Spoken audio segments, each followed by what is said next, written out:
Shalom, haleluya, masih bersama saya Goman Simarmata, dan saya percaya bahwa kita semuanya sehat kuat disempurnakan oleh kasih anugerah Tuhan di dalam kehidupan kita.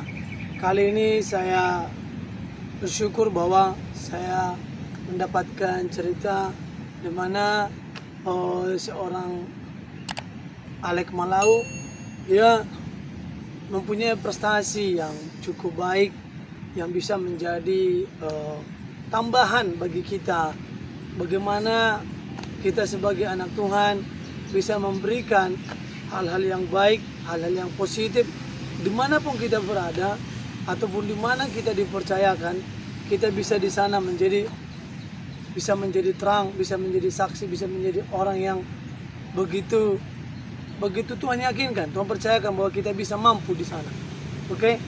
Tidak asing lagi, ada bersama saya Bung Alek Malau, ya. Kita bertanya dulu seputar bagaimana Alek Malau memberikan kehidupannya di dalam aspek pekerjaan Alek Malau. Bisa cerita sedikit banyaknya mengenai bagaimana di sana? Oh, di dalam pekerjaan. Ya, betul. Ya, saya hampir 2 tahun ya. 2 tahun, bulan depan saya akan genap di sini, memegang dan dipercayakan untuk mengurus satu divisi di pekerjaan, dan saya menikmati semuanya itu. Proses demi proses, dan pekerjaan yang kami lakukan ini tidak terlepas dari komunikasi dengan banyak orang dan antar lini di kantor. Jadi saya dengar Alek ini mempunyai record yang bagus dalam pekerjaan, baik bulan demi bulan ataupun 1 tahun penuh. Bagaimana mekanisme pekerjaan yang Alek berikan? Ya, terima kasih Bang Goman. Memang ini adalah bulan Juni awal, ya. Tetapi hasil dari laporan dengan kantor-kantor lain yang sama pekerjaannya, ya puji Tuhan, saya sudah mencapai target untuk tahunan. Padahal masih di bulan Mei, yaitu laporan yang saya dapatkan, dan ada bersama tim saya juga. Kami mengerjakannya itu dengan santai tetapi serius, dan kami berharap di cabang-cabang lain juga melakukan sesuai dengan ritme mereka. Kami melakukan dengan keadaan dan situasi kami.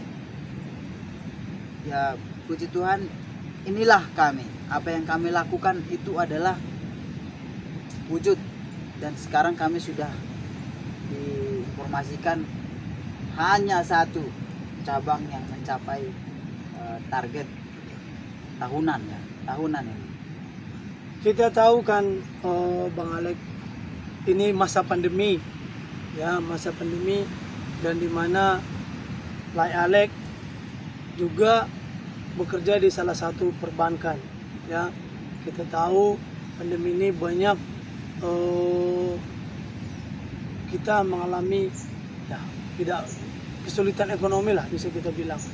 Bagaimana Alek bisa menghadapi di dalam dunia pekerjaan, bisa menghasilkan hasil yang bagus, tapi dalam situasi pandemi ini apa yang andalkan di dalam kehidupan untuk bisa mengerjakan semuanya? Ya, pertama-tama, apapun pekerjaan kita, apapun rutinitas kita dan aktivitas keseharian kita, tidak terlepas dari kata syukur. Setiap pagi sebelum kita memulai aktivitas kita, baik dalam pekerjaan, harus kita serahkan sepenuhnya kepada Yang Maha Kuasa.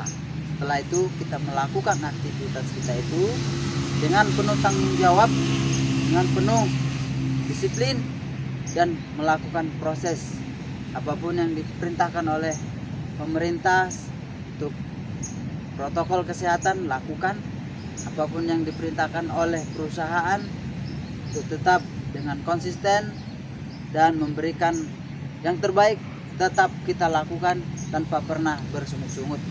Luar biasa ya Leku. Apakah lain mempunyai cara sendiri untuk mengelola ritme pekerjaan lain? Bagaimana? Coba bisa kami tahu. Sebenarnya ini adalah rahasia di dalam tubuh saya yang sudah dititipkan Tuhan bagaimana memimpin tim, ya. Karena memang memimpin itu bukan ujuk-ujuk mendapatkan jabatan, tetapi ada proses yang dilalui untuk mencapai itu semua.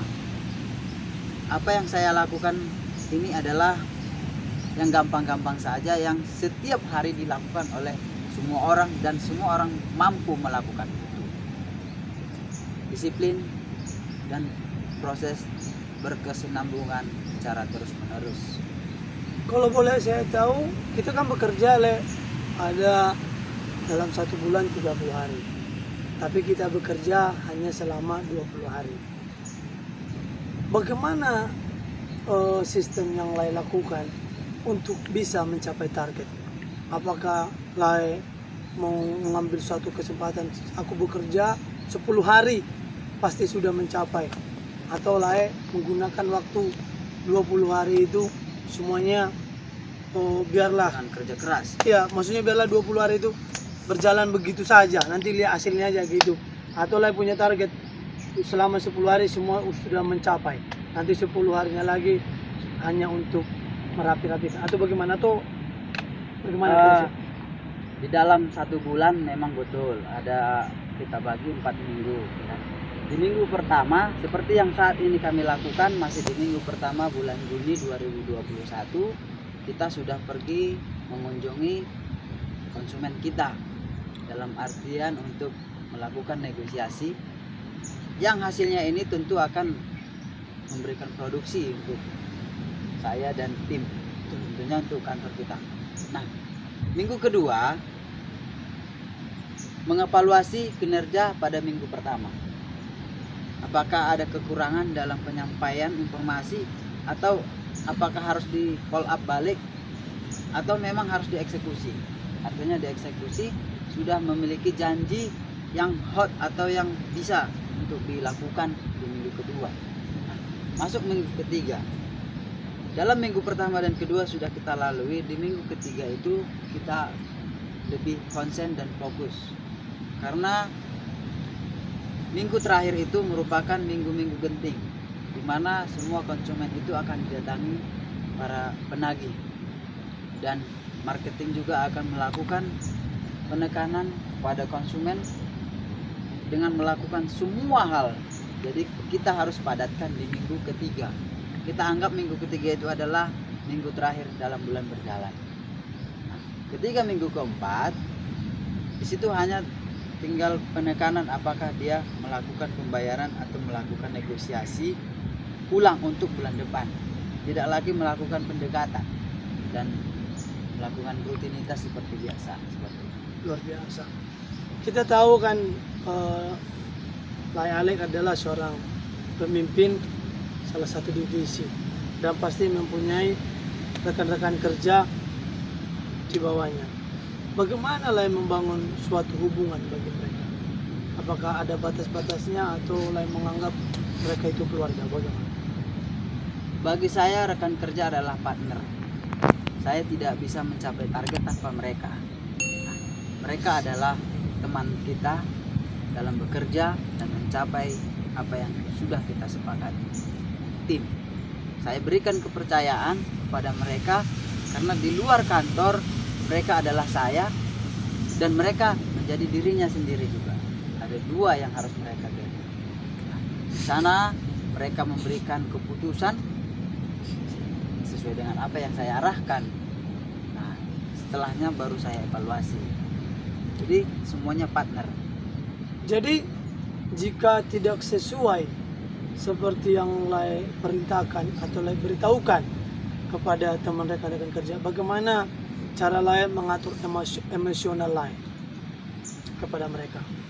Biasanya saya mempelajari dulu tim saya ini apakah sedang ada masalah pribadi atau ada masalah dengan si konsumen yang baru dia hadapi dalam penyampaian misalnya, dalam pendekatan, atau jangan-jangan yang baru dia dekati ada masalah pribadi juga di keluarganya seperti itu. Nah, kalau keduanya ini sudah klop dan tidak ada masalah tapi hasilnya juga belum maksimal, tentunya saya merasa bahwa saya sedikit gagal dalam membina komunikasi dengan tim saya ini. Jadi saya menarik ke diri saya, apakah saya yang salah atau dalam penyampaian saya untuk mengomunikasikan apa yang harus disepakati bersama. Terakhir Lego, sambil kita berjalan. Terakhir Le. Oh, hal apa yang paling sulit Lai alami ketika Lai melakukan aktivitas pekerjaan, baik terhadap konsumen ataupun terhadap rekan-rekan kerja? Hal apa yang paling tersulit yang pernah Lai hadapi? Hal yang tersulit itu adalah hati dan pikiran kita tidak sejalan. Ketika keduanya berbenturan, apapun yang kita kerjakan menjadi masalah. Nah, untuk mengantisipasinya ini, kita harus berbanyak dulu untuk santai dan berpikir ulang. Apakah tindakan kita sudah tepat? Apakah komunikasi kita sudah tepat? Itu hal-hal yang sulit. Sebenarnya komunikasi yang kurang efektif itu yang sering kali menimbulkan kesulitan baik Kalau- di lapangan maupun di kantor. Kalau Lai mengambil suatu keputusan yang besar, mungkin ya itu efeknya cukup besar. Apakah Lai melibatkan orang rumah gitu atau istri di rumah? Ya, semua saya libatkan seperti biasa ya. Terutama saya sering berjalan dengan perusahaan-perusahaan ini kan tentu memberikan akomodasi. Tentunya driver itu adalah pasangan kita kedua di lapangan. Pasangan kedua. Artinya semua keluh kesah kita di lapangan itu kita curhatkan yang pertama kepada driver. Dia adalah pemegang rahasia dan kunci kita di lapangan, apa yang kita lakukan, termasuk apa yang baru kita komunikasikan dengan nasabah.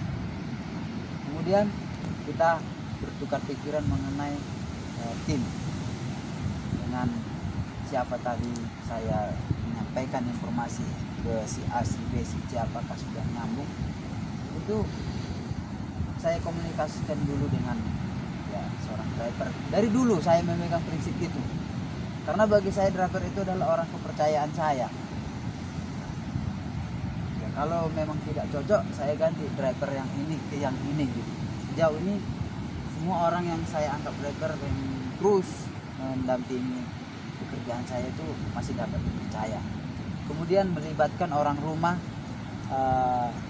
sangat-sangat jarang. Bisa dikatakan 10% saya membawa masalah pekerjaan itu ke rumah. Oke, Lego, apa pesan-pesan lain bagi teman-teman yang sedang dalam pekerjaan tapi merasa pekerjaan yang dikerjakan itu sangat begitu sulit untuk dia kerjakan? Ingat, pekerjaan adalah jalan untuk tumbuh dan berkembang. Lebih sakit tidak bekerja daripada menahankan diri untuk tidak melakukan apapun yang diperintahkan oleh perusahaan termasuk atasan. Karena semua yang diperintahkan itu adalah untuk kemajuan dan produktivitasmu. Di sanalah engkau ditempa untuk menjadi individu keamanan, arah dan tujuanmu sebenarnya. Apakah jiwamu itu seorang marketing, sales atau collection? Di sanalah ditempa. Jadi jangan memilih pekerjaan, tetap lakukan yang terbaik secara konsisten dan proses semuanya dengan penuh disiplin. Terakhir, serahkan semua pekerjaanmu dan bungkus di dalam doa. Terima kasih Bang Alek. Satu yang saya tambahkan, setiap proses yang kita jalani, coba untuk menyukainya. Karena di dalam setiap proses pasti ada hasil yang bisa kita terima dengan baik. Salam sehat untuk kita semuanya. Indonesia sehat.